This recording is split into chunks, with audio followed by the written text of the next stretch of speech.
L'actualité pour ce mardi, mesdames, messieurs, la synthèse de l'actualité, nous allons revenir sur les faits qui ont marqué cette journée avec Ronelline Tibonera, notre compagnon de tous les jours. Ronelline, bonjour et bienvenue. Bonjour Blaise, bonjour à tous les téléspectateurs. Nous allons commencer par la décision, une première en tout cas, des suspensions qui tombent.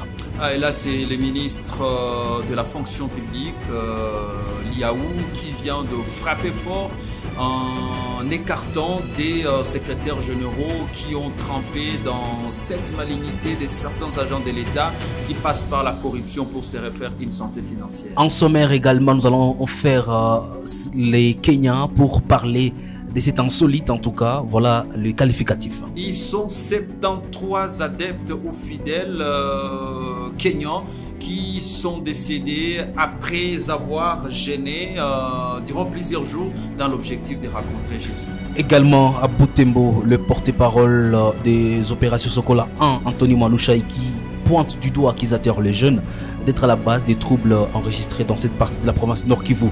Au site Kivu, ce sont des évasions enregistrées aujourd'hui. Voilà donc tout pour les sommaires. Vous êtes nouveau sur la chaîne, abonnez-vous et on se retrouve dans la deuxième partie.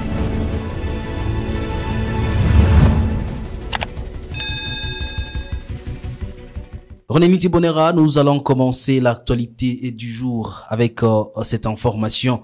Le ministre de la fonction publique qui suspend des secrétaires généraux. Une très bonne nouvelle pour ceux-là qui n'ont cessé de mettre en cause ou de dénoncer les clientélismes qu'il y a dans le secteur de la fonction publique. Je crois qu'il n'est pas le premier. Il y a de cela quelques mois, un autre secrétaire général, je pense que c'est pas des affaires humanitaires, avait été suspendu parce qu'il trempait dans le même pratique comme ces deux autres qui ont été suspendus. Et ces deux qui ont été suspendus, il s'agit du secrétaire général à la décentralisation, mais aussi le secrétaire général qui joue sur les questions ayant trait avec le Parlement.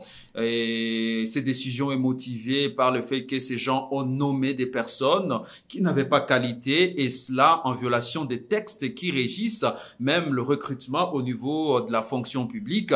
Il y a même pour se couvrir, ces secrétaires généraux ont antidaté certains de leurs actes administratifs. Heureusement que l'Iaou, qui reste jusque-là un modèle en matière de gestion en République démocratique du Congo, n'a pas voulu tolérer cela et il est passé à la vitesse supérieure. Nous allons suivre le ministre de la fonction publique dans cette vidéo. Conformément aux attributions qui sont les miennes, j'ai pris la décision d'ouvrir des actions disciplinaires à charge de hauts fonctionnaires qui se sont rendus coupables de cette forfaiture. Il s'agit notamment du secrétaire général à la décentralisation et celui aux relations avec les parlements. Ils sont immédiatement suspendus de leurs fonctions à dater de ce jour pour avoir affecté des nouvelles unités en violation totale de la loi et des règles régissant l'accès à l'emploi public, en ayant même essayé désespérément d'antidater certaines de leurs forfaitures pour échapper à la rigueur de la loi. Cette action disciplinaire, d'ores et déjà ouverte, leur sera notifiée dans le respect des procédures ainsi que des délais légaux et réglementaires. Ils auront donc l'occasion de fournir leurs moyens de défense et pourront, les cas échéants, être entendus par les conseils de discipline avant qu'une option définitive ne soit levée sur leur sort. En attendant la clôture des dites actions disciplinaires, ainsi ouvertes, et les suites qui leur seront respectivement réservées, les ministres sectoriels concernés sont invités à désigner parmi les hauts fonctionnaires compétents, revêtus au moins du grade de directeur dans les secteurs, l'intérimaire devant assumer les affaires courantes. Ces poursuites disciplinaires vont également concerner tous les autres hauts fonctionnaires, essentiellement des directeurs ayant exercé à titre intérimaire les fonctions de secrétaire général et qui sont tombés dans la commission des mêmes faits. Et revenons et parlons de ces faits, en tout cas désolants. Ça se passe au Kenya, Ronelline. 73 personnes sont décédées après une longue prière, il faut vraiment les dire ainsi. Vous savez qu'en Afrique, hein, non seulement au Kenya, mais en République démocratique du Congo, les prédicateurs, ces pasteurs qui portent des églises sont considérés par une certaine catégorie de la population comme étant de représentants directs de Dieu sur la terre. Et ces pasteurs avaient carrément laver les cerveaux de ses fidèles. La scène se passe dans la région de Malindi. Je crois c'est au village Sakaola où ces gens ont été,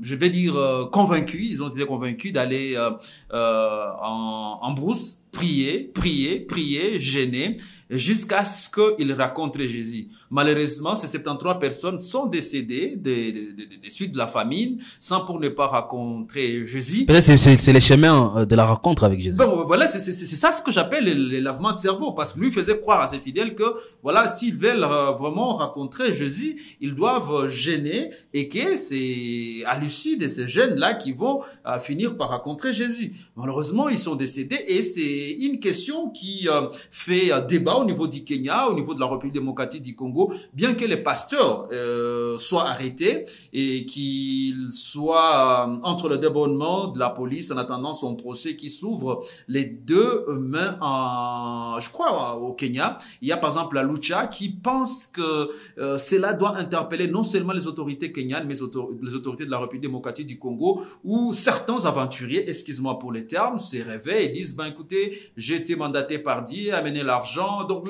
ces pasteurs-là qui se font une santé financière, profitant de la naïveté, profitant du manque de savoir de la part de certains compatriotes. Vous allez voir ces pasteurs qui exigent d'ailleurs aux autres de venir avec des 1 dixième, d'autres exigent des 20 dixièmes. Donc vous ne comprenez presque rien. C'est devenu un secteur qui n'est pas bien régulé, et aujourd'hui l'État, que ce soit au niveau du Kenya, au niveau de la République démocratique du Congo, doit mettre de l'ordre dans le secteur de la création des églises, mais aussi de l'implémentation des sectes au niveau de la région. Espérons que ces faits va nous pousser à mettre fin à ces désordres dans ces domaines. Également, nous allons nous orienter vers Butembo, où il y a une paralysie des activités trop dans la matinée. Après une semaine, pas une semaine, mais après quelques mois d'accalmie, hein, parce qu'il y a de cela quelques mois, je crois, décembre, novembre 2022, il y avait des tensions quasi quotidiennes entre les forces de sécurité et la jeunesse de Butembo. C'est mardi, il y a eu de fortes tensions entre les jeunes et les éléments. Hier déjà, Anthony Mwalusha accuse des jeunes d'avoir mis fin à la vie d'un élément FARDC.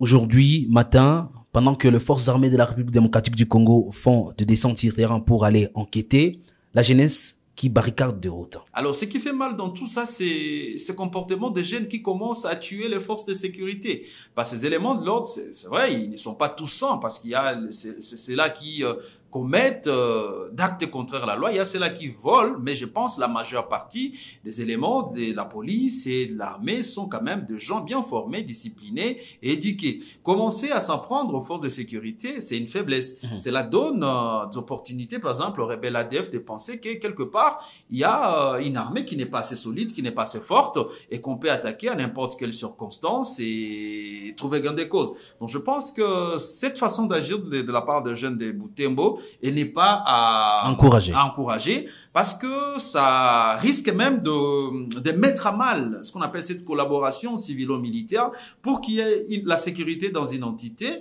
Cela demande une certaine collaboration entre les services de sécurité et la population. D'un côté, il faudrait que la population arrive à dénoncer auprès des forces de sécurité et aux forces de sécurité des montées, des stratégies, des plans pour que l'on puisse mettre la main sur des bandits. Mais si les bandits commencent à venir de la population, de la jeunesse, c'est trop risqué. Alerte faite au site Kivu, tentative d'évasion à la prison. C'était ce mardi matin où l'on indexe un capita qui est le responsable des prisonniers.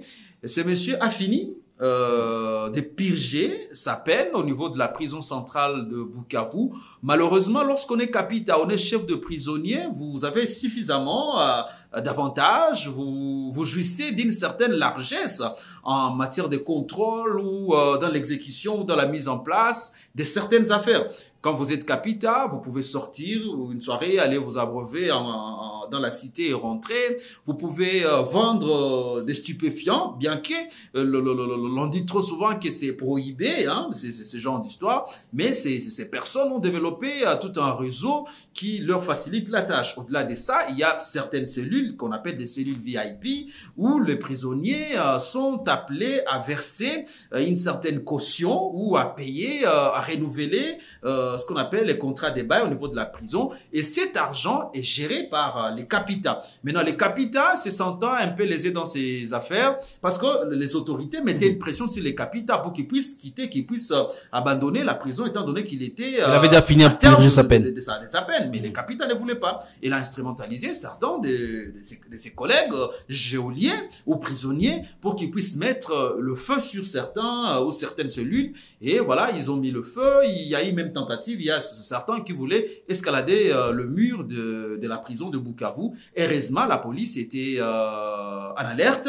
Et donc là, quand je parle de la police, je parle également des éléments de la police militaire. C'est là qui protège cet établissement pénitentiaire qui était en alerte. Ils ont essayé de tirer des balles de sommation. La situation a été maîtrisée. Le feu qui voulait embraser d'autres cellules a été maîtrisé grâce à l'appui de camions anti-incendie de la MONUSCO. La logistique bien assurée, et cela nous a permis de faire cette émission, mesdames, messieurs, assurée par Bienfait Mugabo. La technique, Ejid Masirika, Shadrach Baogwere.